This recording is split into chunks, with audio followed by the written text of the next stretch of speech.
அப்படியே போக வேண்டியது, அப்படியே போயிட்டு ஆடுகள் அப்படியே இம்போர்ட் பண்ணி இவ்வளோ ஆடுகள் இவ்வளோ ஆடுகள்னு சொல்லிட்டு மனக்கணக்குலேயே போட்டு வாங்கிட்டு வந்து வச்சிட வேண்டியது. இதெல்லாம் நீங்கள் பண்ணவே கூடாது. இந்த தப்புலாம் நாங்கள் ஸ்டார்டிங்கில் பண்ணோம். இந்த தப்புலாம் நீங்கள் பண்ணாதீங்க, ஓகேங்களா? ஸோ அதனால் வந்துட்டு முதல்ல ரெடி பண்ணிக்கோங்க. இந்த தீவனம், அப்புறம் பார்த்தீங்கன்னா இந்த கொட்டகை, அப்புறம் பார்த்தீங்கன்னா இந்த லேண்டு, இதுக்கான கிளைமேட்டு, இந்த மருத்துவ மேலாண்மை இதெல்லாம் வந்துட்டு நீங்கள் ரெடி பண்ணி வச்சுட்டு அதுக்கப்புறமா போயிட்டு நீங்கள் வந்துட்டு ஆடுகளை வாங்கிட்டு வாங்க, ஓகேங்களா? ஸோ அதுக்கு அடுத்தது பார்த்தீங்க அப்படின்னா தீவனம் கொடுக்கும் முறை அப்படின்னு பார்த்தீங்கன்னா வெள்ளாடுகளுக்கு நாள் ஒன்றுக்கு அதன் வயிற்றிற்கேற்ப அடர் தீவனம் அளித்தல் அவசியம்.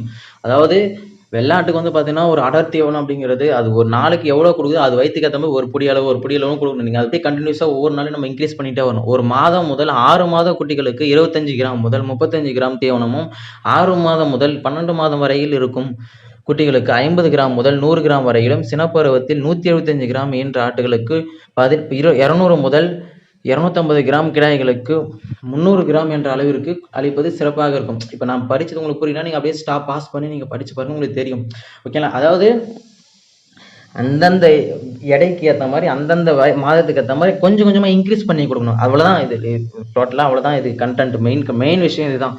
அதாவது வயசுக்கும் மாசத்துக்கு ஏற்ற மாதிரி இன்க்ரீஸ் பண்ணி கொடுக்கணும், அவ்வளோதான். அடர் தீவனத்தை அடர் தீவனம் வந்து தீவனத்தின் கலவை 100 கிலோவிற்கு வந்து ஃபர்ஸ்ட் நான் வந்து ஒரு கால்குலேஷன் சொல்றேன். இந்த கால்குலேஷன் பிரகாரம் நீங்க கொடுங்க.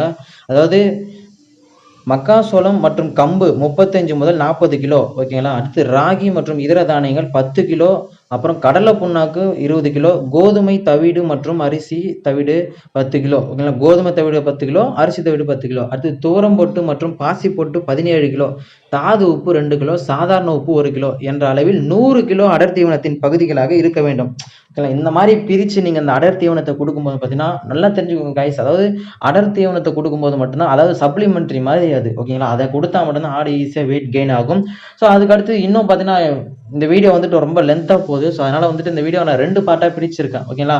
அடுத்த வீடியோவில் வந்து பார்த்தீங்கன்னா மருத்துவ பராமரிப்பு ஆடுகளுக்கு 10,000, அதாவது 10,000 ஒரு ஆடு வந்து 10,000 விட்டால் எவ்வளோ ஈல்டு கிடைக்குது, அதில் அதே மாதிரி ப்ராஃபிட் கிடைக்குது, அடுத்தது பராமரிப்பு செலவு போக நம்ம கையில் எவ்வளோ நிற்குது, இதெல்லாம் வந்துட்டு நான் அடுத்த பார்ட்டில் நான் உங்களுக்கு சொல்கிறேன். அவ்வளோதான் ஃப்ரெண்ட்ஸ், மறக்காமல் நம்மளுடைய சேனலை வந்து சப்ஸ்கிரைப் பண்ணி வச்சுக்கோங்க. அடுத்த வீடியோவுக்கு வந்து பார்த்தீங்கன்னா கம்பல்சரி பார்த்தீங்கன்னா எல்லாத்தையுமே சொல்லிவிட்டு அந்த வீடியோ நீங்கள் பார்த்து முடிக்கும் போது பார்த்தீங்கன்னா உங்களுக்கு ஒரு கிளியர் ஐடியா கிடைச்சிடும், ஓகேங்களா? ஸோ அதனால் வந்துட்டு நான் இப்போ இந்த வீடியோவில் சொல்லியிருக்கிற மாதிரி நீங்கள் வந்து ஃபாலோ பண்ணும்போது பார்த்தீங்கன்னா உங்களுக்கு நல்லாவே கிடைக்கும். ஸோ அதனால் வந்துட்டு நம்மளுடைய சேனலை வந்து ஃபாலோ பண்ணி நம்மளுடைய சேனலில் பிகினிங் ஸ்டேஜ் ஆடு வளர்ப்பை பற்றின தகவல்களை நம்ம டிப்ஸ் அண்ட் டிக்ஸ் நம்ம சொல்லிக்கிட்டு இருக்கோம். மறக்காம சேனலை வந்து ஃபாலோ பண்ணிக்கோங்க, உங்களோட ஃப்ரெண்ட்ஸுக்கும் தெரியப்படுத்துங்க. இந்த சேனலில் வந்துட்டு உங்களுடைய ஃப்ரெண்ட்ஸுக்கு தாராளமாக நீங்கள் சஜஷன் பண்ணலாம். யாராச்சும் ஆடு வளர்ப்பு தொழில் பண்ணிகிட்டு இருக்காங்க அப்படின்னா, இல்லை ஐடியா கேட்குறாங்கன்னா இந்த சேனலை வந்து நீங்கள் ரெக்கமெண்ட் பண்ணுங்கள். ஸோ அவ்வளோதான் ஃப்ரெண்ட்ஸ், தேங்க்யூ ஸோ மச், பாய்.